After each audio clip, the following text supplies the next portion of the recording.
সীমান্ত লাগোয়া বালতি হাই স্কুল চত্বরে মানব পাচার প্রতিরোধে সচেতনতার শিবির অ্যান্টি হিউম্যান ট্রাফিকিং ইউনিটের উদ্যোগে। আপনারা দেখছেন সেই বিশেষ মুহূর্তে ধারণকৃত ভিডিও চিত্র আজকের স্বপ্নগর পত্রিকার অনলাইনে। এখন শুনুন বিস্তারিত। আজ 17 এপ্রিল বিকাল 4টায় বালতি হাই স্কুলের 120 জন পড়ুয়া, যাদের মধ্যে 78 জন ছাত্রী ও 42 জন ছাত্রদেরকে সাথে নিয়ে সীমান্ত এলাকায় মানব পাচার, বাল্যবিবাহ প্রতিরোধে সাথে সাথে সীমান্তে এলাকায় কালোবাজারি সহ শিশু শ্রমিক বন্ধ করার জন্য এক সচেতনতার শিবিরের আয়োজন করে অ্যান্টি হিউম্যান ট্রাফিকিং ইউনিট 143 নম্বর বিএনবিএসএফের আমুদিয়া বিওপির বিএসএফের উদ্যোগে। এ সময় উপস্থিত ছিলেন inspector Nirmal Ghosh, MCT Pinky Mondal, you can free us সংগঠনের প্রতিনিধি সুব্রত দুলুই, সমাজকর্মী রিন্টু মণ্ডল সহ বিদ্যালয়ের প্রধান শিক্ষক সুব্রত সেন ও 9 জন শিক্ষক শিক্ষিকা সহ একাধিক শিক্ষাকর্মীরা।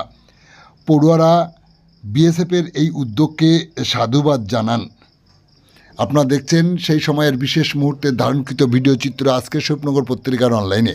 আমাদের সাথে থাকুন আর সেই সময়কার সচেতনতা শিবির দেখতে চোখ রাখুন।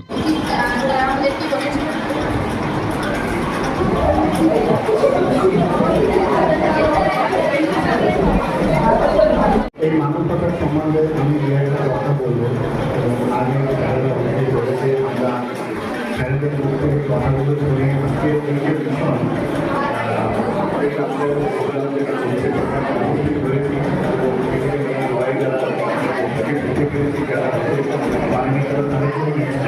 এরকম প্রোগ্রাম থাকবে, আরো ভালো প্রোগ্রাম থাকবে এবং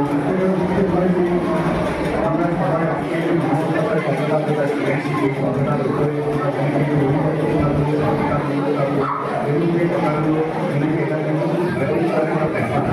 ব্যাপারটা কি যে মানব পাচার তখন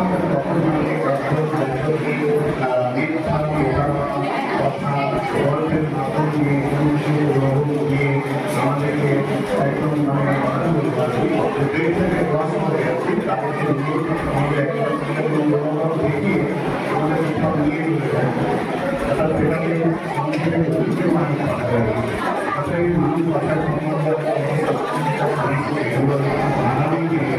নিজেকে আমরা কীভাবে রক্ষা করবো সে রাখবো আর কি, ঠিক আছে তো?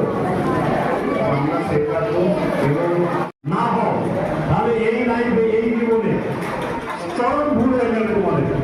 তাই বলবো এখানে যেমন নিকাশে মানব পাচার বন্ধ করতে হবে, আমাদের সাহায্য করুন। এখানে তোমরা দেখতে পাচ্ছ যারা এখানে গিয়েছে তরফ থেকে অনেক মহিলা ম্যাডাম এসছে, অনেক দাদারা এসছে, গিয়েছে তরফ থেকে। কেন এসছে? কেন তারা তাদের চাকরি আছে, তারা সাইড ছুঁয়ে কেন এখানে এসছে? খুব খারাপ দিন সামনে আসছে, বড় দিন। সেই দিন যাতে না আসে তোমরা আমাদের মধ্যে যারা ছোট বাচ্চারা আছো তারা যদি এখন থেকে প্রচার করো এই জিনিসগুলো খুব খারাপ, এই জিনিস করা যাবে না, তাহলে কিন্তু পরের প্রজন্ম আর এই দিকে যাবে না। তাই আজকে এখানে বসাম, এখানে মানব অধিকার সম্পর্কে অনেক কিছু বলবো, তাহলে মহিলাদের মানুষ সার এখানে যেতে হবে। সুতরাং বাবা মার মানে বাবা মার বিয়েতেই তোমরা থাকো, বাবা মা যেভাবে বলবে সেভাবে শুনো। মানে এখানে ওখানে বয়ফ্রেন্ড তৈরি করা বা সোশ্যাল মিডিয়ার মাধ্যমে নানা রকম বন্ধু তৈরি করা, তাদের সঙ্গে মানে নানা রকমভাবে কথাবার্তা বলা বা তারা যদি কোনো মনোরম দেখায় সেগুলোতে কিন্তু তোমরা কেউ সারা দিও না। দরকার নেই মানে আমাদের কোনো বন্ধু, এক্সট্রা বন্ধু দরকার নেই। এটাই শুধু তোমরা মাথায় রাখো। তোমাদের এখন সব থেকে ভালো বন্ধু হচ্ছে তোমাদের বাবা মা, ভাই বোন। এর থেকে বড় বন্ধু আর কেউ হতে পারে না। আর সেই সব বন্ধু তোমরা তৈরিও করো না, তৈরি করলে কিন্তু এই ধরনের জিনিস কিন্তু তোমাদের হতে পারে, যেটা ওনারা বলে তোমাদেরকে সাবধান করবে। ঠিক আছে? এই ব্যাপারটা কিন্তু প্রত্যেকে মাথায় রেখো যে প্রথম মাথায় রাখবে যেটা কি বললাম, বাবা মা, ভাই বোন, দাদা দিদি এরাই হচ্ছে তোমাদের প্রকৃত বন্ধু। আর কিন্তু কোনো বন্ধু তোমাদের এই বয়সে থাকার কোনো দরকার নেই। বড় হও, নিজেরা নিজেদের পায়ে দাঁড়াও, তারপর দেখবে নিজেরা নিজেদের বন্ধু ঠিকঠাক ভাবে চুজ করতে পারবে। এখনই কিন্তু সেসব বলে বলে তোমরা পা দিতে যেও না। আমার এটুকুই বলার আছে। আমাদের এখানে এবং আমাদের পড়োশি দেশ অসাধু ব্যক্তিমানেরা আমরা বলি তারা, তো তারা কী করে, মানে পয়সার লোভে, জিনিসের লোভে, অন্য কিছুর লোভে তারা মানব পাচারে লিপ্ত হয় এবং মানব পাচার এদেশ থেকে ওদেশে করে, ওদেশ থেকে এদেশে করে। এটাকে আমরা জানি যে আমরা ধর্ম এরিয়াতে এটাই জানি যে বাংলাদেশ থেকে ইন্ডিয়া, ইন্ডিয়া থেকে বাংলাদেশে যাওয়াটাকে মানব পাচার বলে, কিন্তু তা নয়। মানব পাচার একটা ভয়ঙ্কর শব্দ, এটা শুধু আমাদের দেশের নয়, সমস্ত দেশে আছে। মানব পাচার হওয়ার কয়েকটা কারণ এত বেশি মানে গুরুত্বপূর্ণ হয়ে গেছে, যেটাকে আমরা না জানলে আমাদের কাছে ভুল থেকে যাবে। মানব পাচারের সব থেকে বড় কারণ আমরা এত নিম্ন শ্রেণীর লোক, আমরা নিম্নযুক্ত লোক, যাদের ইনকাম কম বা আমাদের ঘরে রোজ আনি রোজ খাই, আমাদের মতো যারা মধ্যযুক্ত নিম্নযুক্ত লোক, তাদেরকে একটা সুযোগ নেয়। আমার বাবা যদি কোনো মাইনে হয়, আমার মা যদি লোকের বাড়িতে কাজ করে, আমি যদি আমার বাবা মায়ের যদি সুযোগ হয়, আমি যদি দেখতে সুন্দর হই, আর আমার যদি আমাকে পড়াশোনার করার ক্ষমতা দেওয়া বাবা মায় না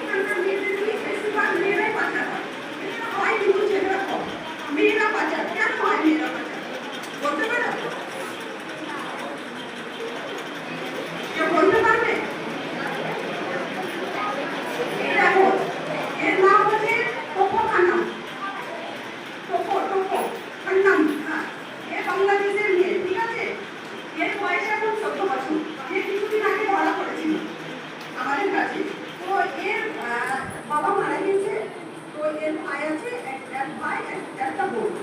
তো ওর ভাই কি করেছে, ও তো কাজ বাজ করে না, আজকে তো জানো আজকে ছেলে বিক্রি করে, মোবাইল নিয়ে বাইক নিয়ে ঘুরে ঘুরে করে। তো ওর সঙ্গে ঢাকার এক দাদাদের দেখা হয়, ওর দাদার সঙ্গে বলে তোমার বোনকে তুমি নিয়ে যেতে দাও, তুমি অনেক টাকা পাবে। তার বয়স কত তখন? 11 বছর। যে কতখানি বয়স? 11 বছর। তো ওকে জিজ্ঞাসা করছে কি করে, বলেছে তুমি নিয়ে যাও, ওইখানে ইন্ডিয়াতে অনেক ভালো ভালো কাজ আছে, বলছে বিউটি পার্লার, বিউটি পার্লারের কাজ। 11 বছর বয়সের মেয়েরা কি বিউটি পার্লার কাজ জানে? সে পারবে? তার বয়স কত? 11 বছর। তাকে তার ভাইয়ের নাম ছিল মনিরুল ইসলাম। তাকে ইন্ডিয়ার একজন যে বাংলাদেশি ছিল উনি মহিলা, ওর নাম ছিল লীনা সর্দার, ওর হাতে ওকে বিক্রি করে দেয়। ঠিক আছে, বিক্রি করে দেওয়ার পর ওকে বম্বে নিয়ে যায়, বম্বে নিয়ে যাওয়ার পরে ওকে কি করে, ও তো কিছু করতে পারবে না, ছোট কাস্টমার বা ছোট মেয়েদের ইউজ করবে না। ওকে কি করে, ওকে বন্দি ঘরে রেখে দেয়। রেখে দেওয়ার পরে ওকে ইঞ্জেকশন দ্বারা ওকে দাবাই দিয়ে দেখো বড় করে তোমাদের চোখের সামনে দেখো। তোমাদের বয়স কত? 15। 11 বছর বয়সে এখন দেখো একে কত লাগছে? 14 বছর লাগছে না? ওটা শোনা, এটা তো তোমার ফটোতে লাগছে। আমি যখন এসেছিলাম আমাদের কাছে তখন দেখছি ওকে লাগছে না, ওকে লাগছে 18, 19, 20। আমি বললাম তোমাকে কি করে? বলছে ও আমাকে মানে ইঞ্জেকশনের দ্বারা আমাকে বড় করেছে। ঠিক আছে, এরপরে ওকে কি করেছে, উনি নিয়ে গিয়ে ওকে প্রথমে মুম্বাই বিক্রি করেছে। ওখানে